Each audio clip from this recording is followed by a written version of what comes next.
The mysterious preference. Nexus Prime Station hung in the void like a massive metal flower, its 12 arms reaching out into space.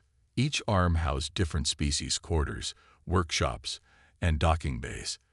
The station served as the galaxy's most important trading hub, where beings from hundreds of worlds came to conduct business, repair their vessels, and share knowledge.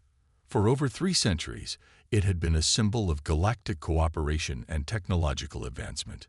The morning shift began like any other in the human sector.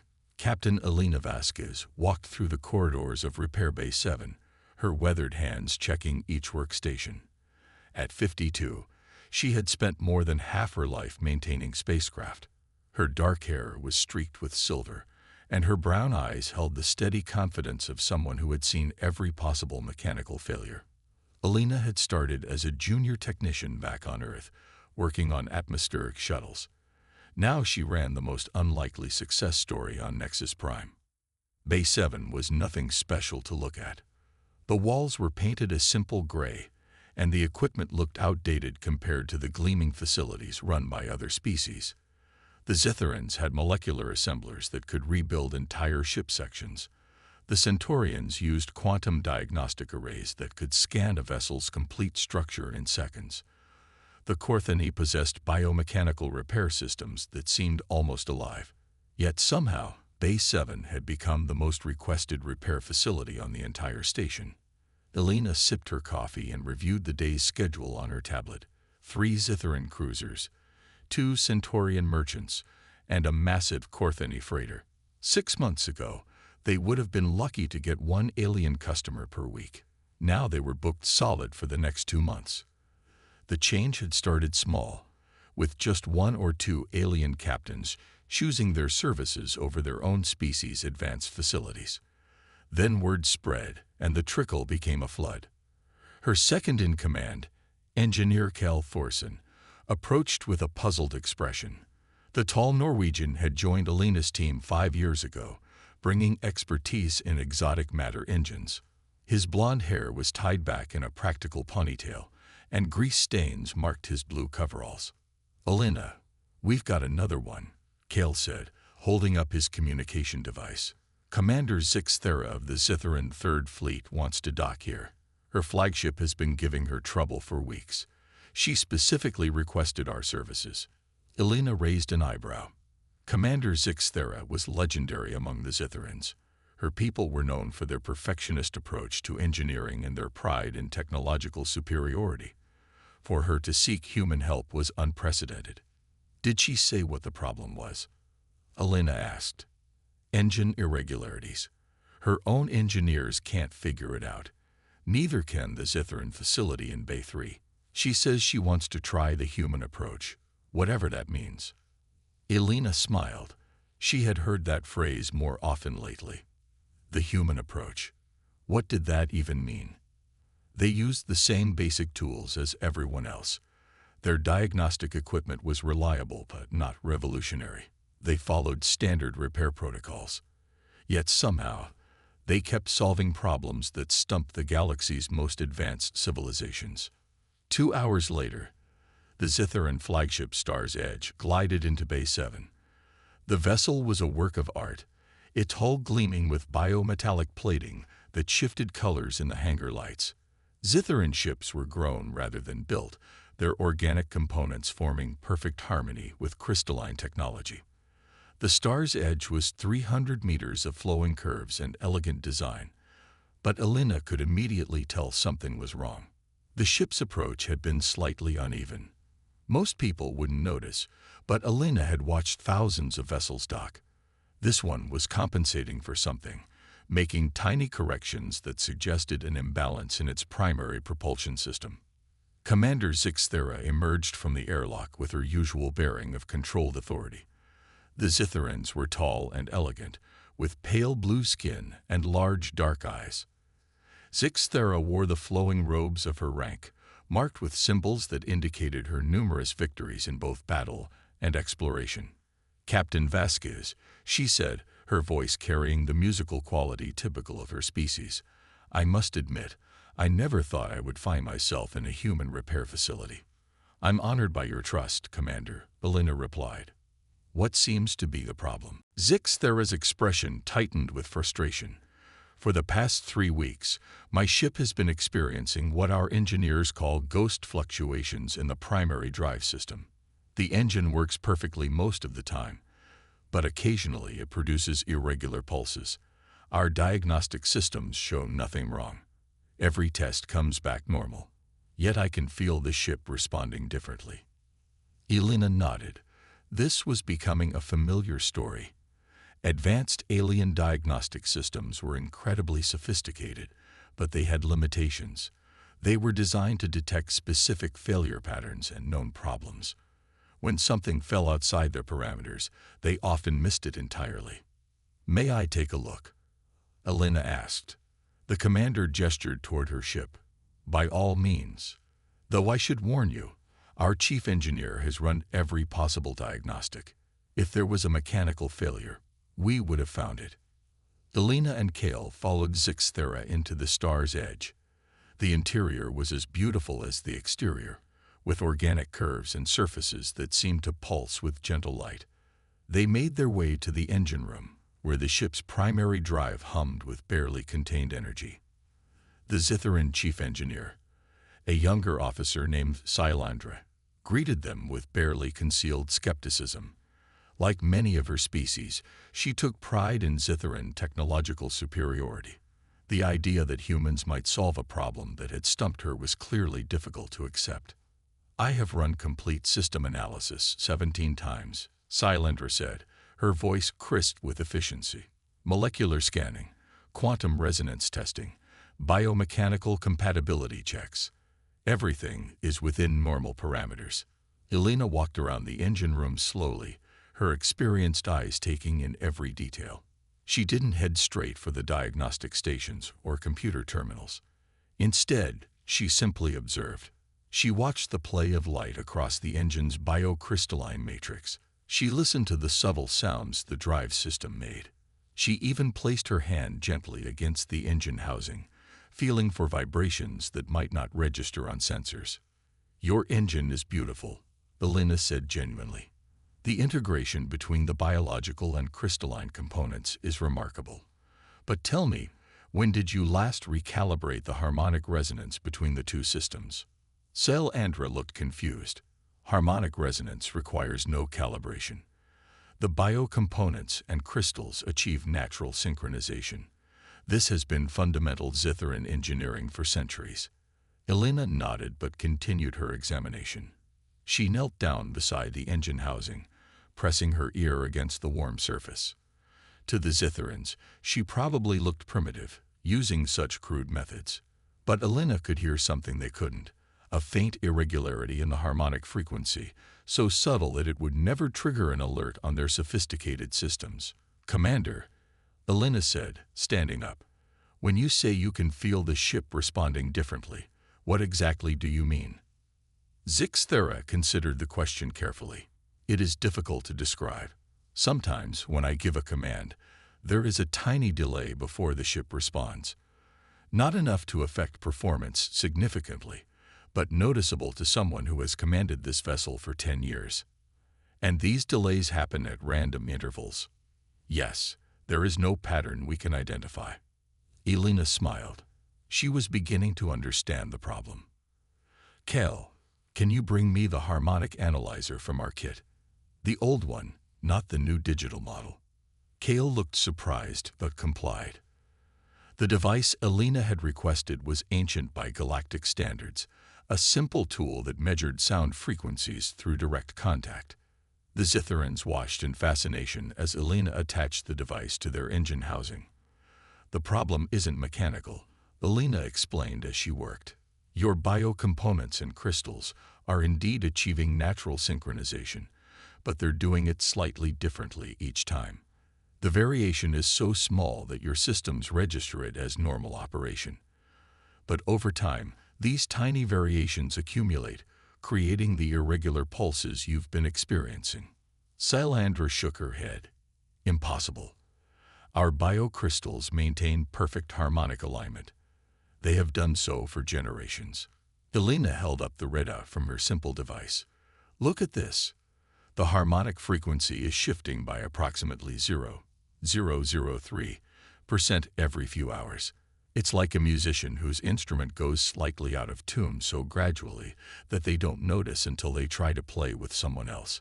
The Zithran engineer stared at the readout in disbelief. But our systems should detect such variations. Your systems are designed to detect sudden changes or major failures, Elena explained patiently. They're not programmed to notice gradual drift that stays within acceptable parameters. The problem isn't that your engine is broken. It's that it's slowly losing perfect synchronization with itself. Commander Zixthera stepped forward, her dark eyes intense with interest. If you are correct, how do we fix it? Elena smiled and opened her toolkit. Instead of reaching for sophisticated equipment, she pulled out what looked like a simple tuning fork. We retune it, just like a musical instrument. What followed was something the Zithrans had never seen before. Elena used the tuning fork to establish a reference frequency, then made minute adjustments to the engine's harmonic stabilizers using nothing more than her ears and experience. She didn't rely on computer readouts or diagnostic displays. She simply listened to the engine's song and brought it back into perfect harmony. The process took 2 hours. When Elena finally stepped back, the engine's hum had changed subtly. It sounded cleaner, more focused. Commander Zixthera could feel the difference immediately. The response lag is gone, she said with wonder. How did you know? Experience, Elena replied simply. And maybe because humans still trust their senses more than machines do. We've learned that sometimes the best diagnostic tool is a careful eye, a listening ear, and hands that know what they're feeling. Seidel Andra was running her own diagnostics, her expression shifting from skepticism to amazement. The harmonic alignment is now perfect. More perfect than it has been in months. But how did you detect what our systems missed? Elena packed her tools carefully before answering. Your systems are incredibly advanced, but they're designed to look for specific problems in specific ways. Sometimes the real issue is something simpler and more subtle. Humans have been fixing things with our hands and instincts for thousands of years. We haven't forgotten how to listen to what a machine is trying to tell us. Word of the Star's Edge repairs spread through the station's alien communities like wildfire.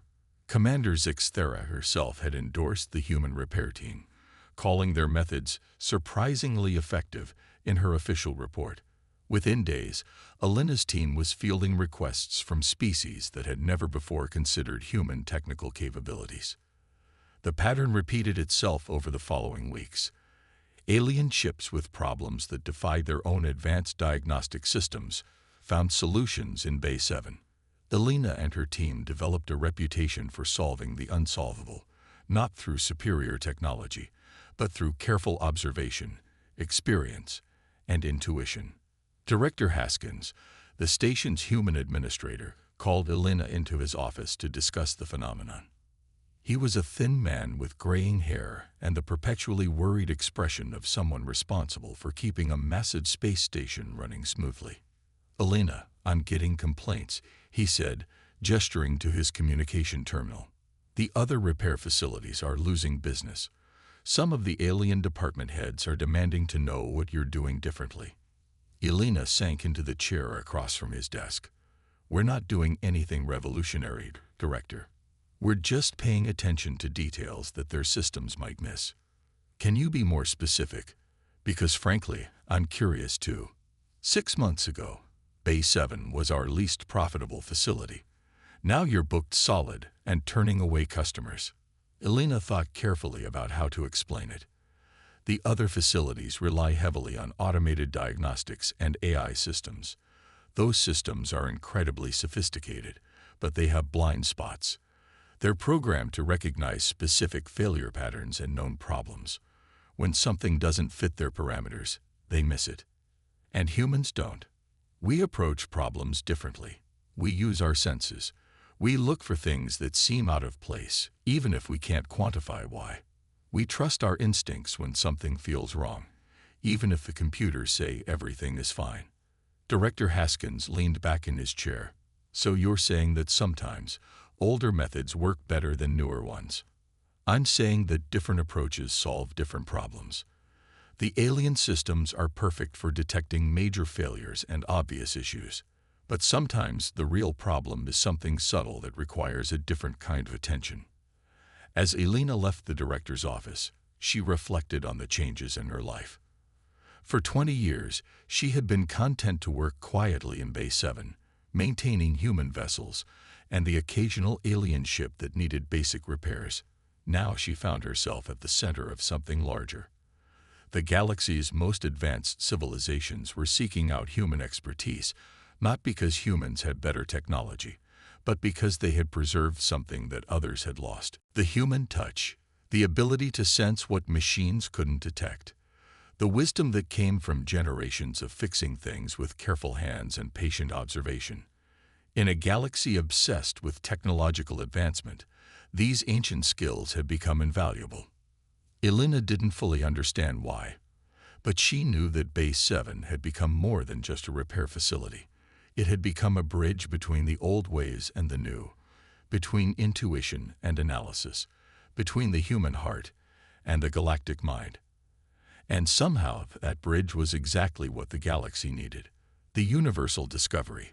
3 months after the Star's Edge incident, Base 7 had become the most famous repair facility in the galaxy. Ships arrived daily from distant systems, their captains specifically requesting human diagnostic services. Elena had expanded her team twice, bringing in specialists from Earth and the human colonies. Yet despite their success, she was beginning to notice a disturbing pattern. Elena stood in her office, surrounded by holographic displays showing diagnostic data from dozens of alien vessels. Each ship belonged to a different species, used different technology, and had been built using entirely different engineering principles. Yet somehow, they all shared similar problems: subtle harmonic imbalances, minor synchronization issues, tiny calibration drift that fell just below the threshold of their own diagnostic systems. Engineer Kel Thorson knocked on her doorframe. "Elena, we've got another interesting case. The Centaurian merchant vessel Wandering Star just docked. Captain Velneri says they've been experiencing intermittent power fluctuations for months." Elena looked up from her displays. "Let me guess. Their own engineers can't find anything wrong." "You got it. Everything tests normal, but the ship's performance is gradually declining."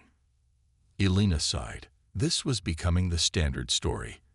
Advanced alien vessels with problems that their own sophisticated systems couldn't detect, but which human intuition could identify and fix.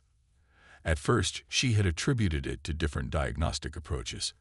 Now she was beginning to suspect something more fundamental was at work. They made their way to the docking bay where the Wandering Star waited. Centaurian ships were elegant constructions of crystalline metal and energy conduits, their surfaces shimmering with barely contained power. Captain Velneri greeted them at the airlock, her tall frame draped in the flowing robes traditional to Centaurian merchant families. "Captain Vasquez," Velneri said, her voice carrying the melodic tones of her species. "Your reputation precedes you. We have heard remarkable stories about human diagnostic capabilities." "I appreciate your confidence," Elena replied. "What exactly has been happening with your ship?" Velneri's expression grew troubled. "For the past 4 months, we have experienced random power surges and drops. They are small, never dangerous, but they are affecting our efficiency. Our journey times have increased by nearly 8%. Our own engineers have run comprehensive diagnostics repeatedly. Every system shows optimal function." Elena nodded, recognizing the pattern. "May we examine your power distribution system?" They followed Velneri through the ship's gleaming corridors to the engineering section. The Wandering Star's power core was a marvel of Centaurian technology, a crystalline matrix that converted quantum energy into usable power with near-perfect efficiency.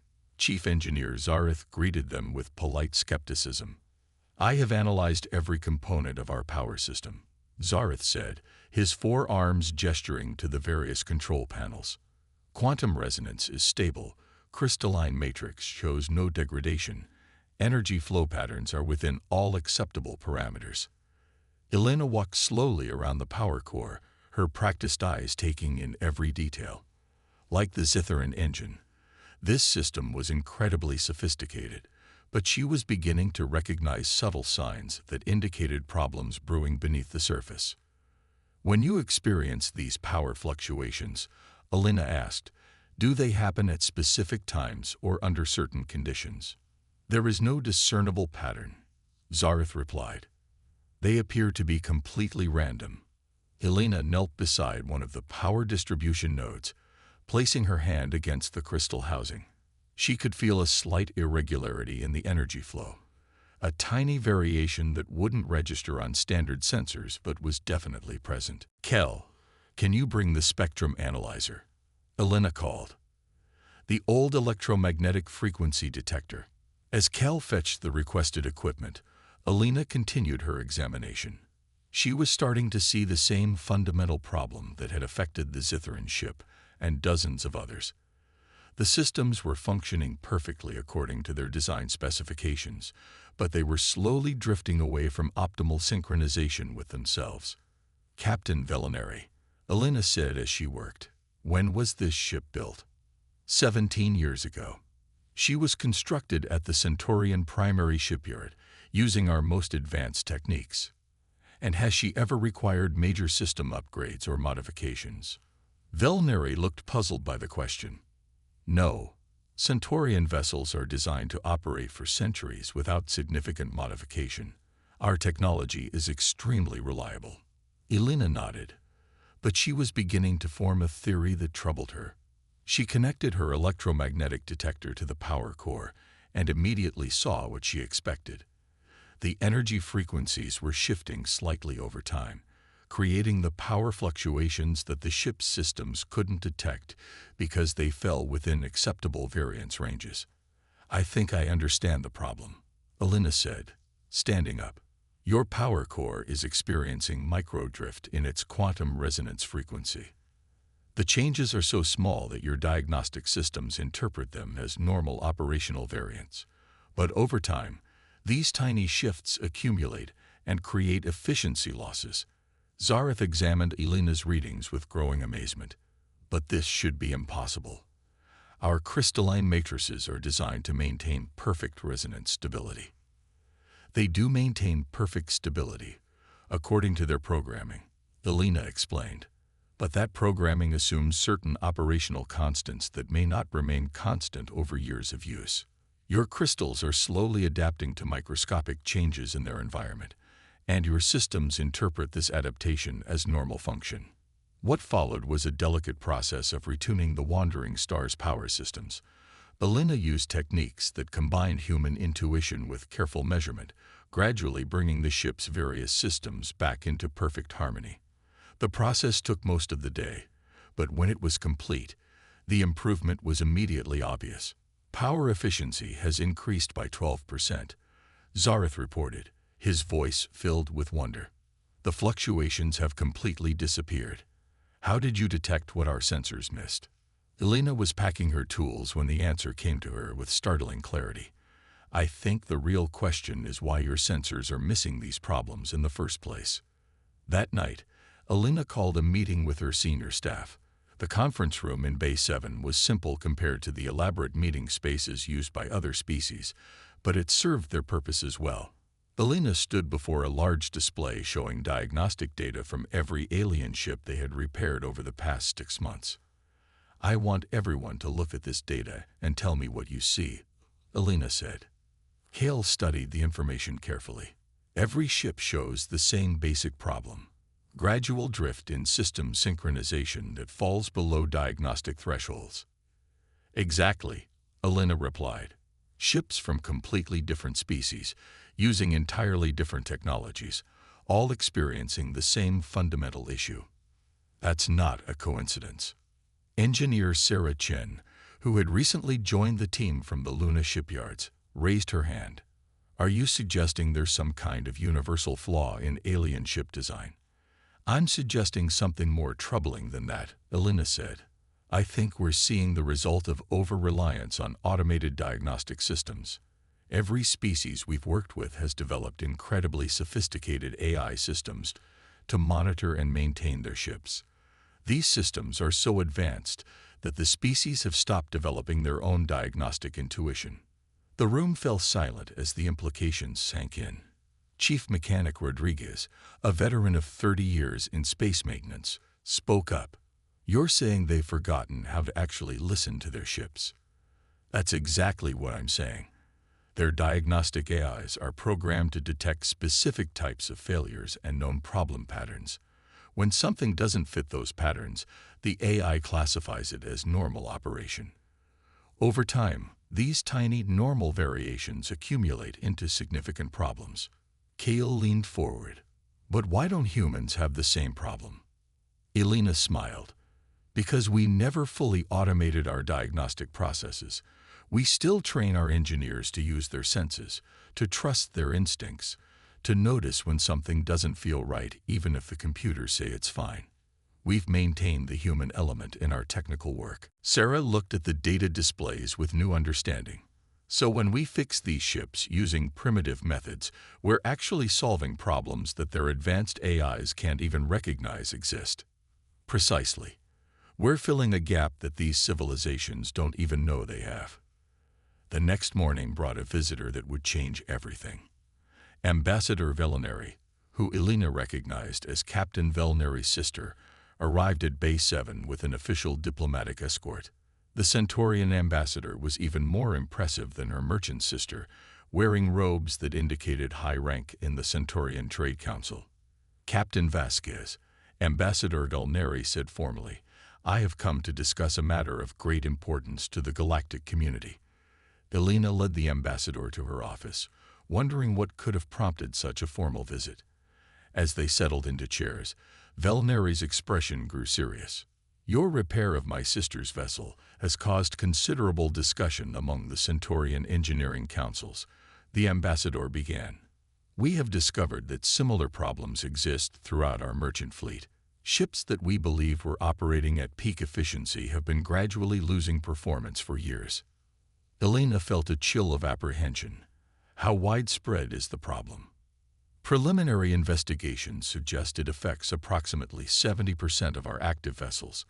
We have contacted other species to share our findings, and they report similar discoveries. The Zitherans, the Kortheni, even the Altarian Empire have found evidence of the same systematic efficiency losses in their fleets." The magnitude of what Velinari was describing struck Elena like a physical blow. This wasn't just about a few ships with minor problems. This was a galaxy-wide crisis that had been building for decades without anyone realizing it. "Ambassador," Elena said carefully, "what exactly are you asking of us?" Velinari leaned forward, her large eyes intense with urgency. "We need to understand how this happened and how to prevent it from continuing.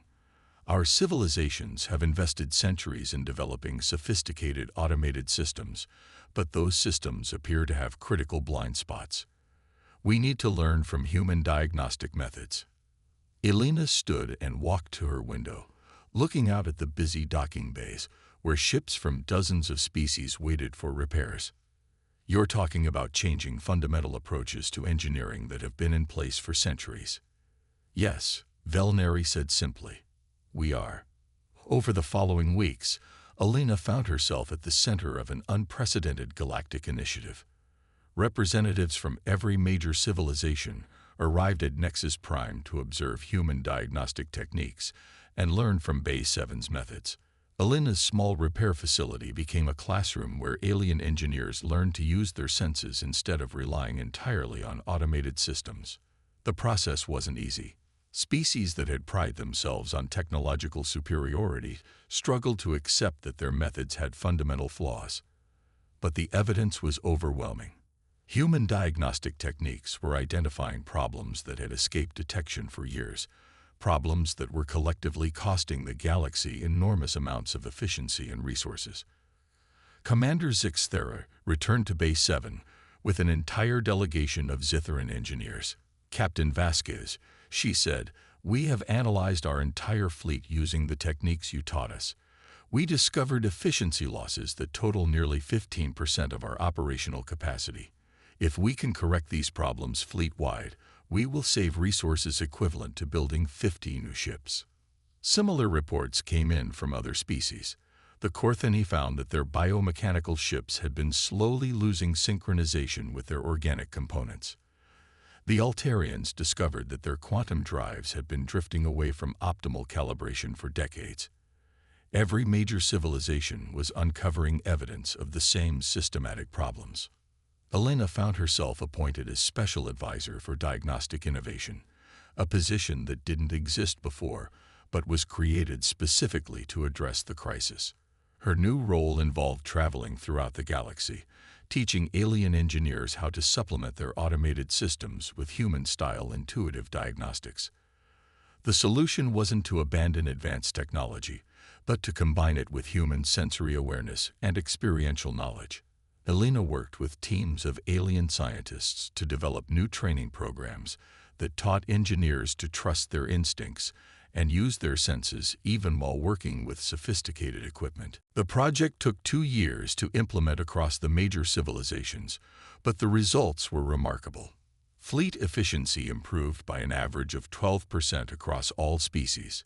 The number of catastrophic system failures dropped by over 30%. Most importantly, alien engineers began to develop their own diagnostic intuition, learning to recognize problems before they became serious.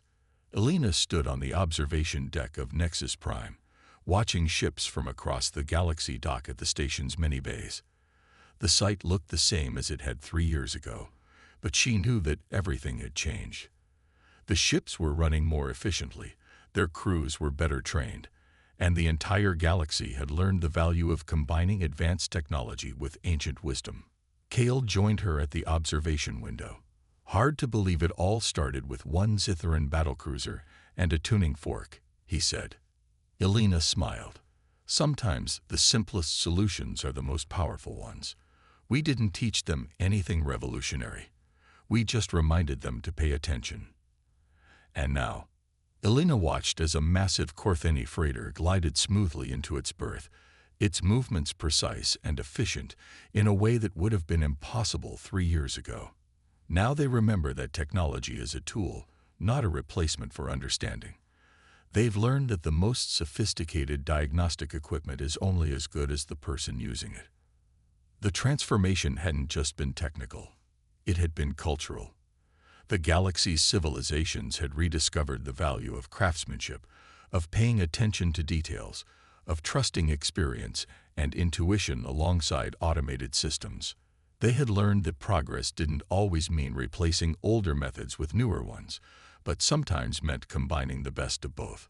Elena's communicator chimed with an incoming message. It was from the Galactic Engineering Council, requesting her input on new standardized diagnostic protocols that would incorporate human-style sensory techniques alongside traditional automated systems. The protocols would be taught to engineering students across hundreds of worlds, ensuring that future generations would never again lose touch with the fundamental skill of listening to what their machines were trying to tell them. As Elena headed back to Base 7 to begin her next consultation, she reflected on the unexpected journey that had brought her to this point. She had started as a simple repair technician, content to fix ships with her hands and her experience. Now she had helped reshape the technical practices of entire civilizations, not through revolutionary technology or brilliant innovation, but through the simple act of paying attention. The human touch had become more than just a repair technique. It had become a bridge between species, a reminder that wisdom came in many forms, and that sometimes the most valuable knowledge was carried in experienced hands and careful eyes. In a galaxy obsessed with technological advancement, humans had offered something equally precious: the ancient art of truly understanding the machines they built. Base 7 continued to operate as it always had, a simple repair facility where skilled humans fixed broken ships with patience, experience, and care. But now it was also something more, a symbol of what could be achieved when different species learned from each other, when pride gave way to curiosity, And when the galaxy remembered that the most sophisticated technology was only as good as the wisdom used to guide it,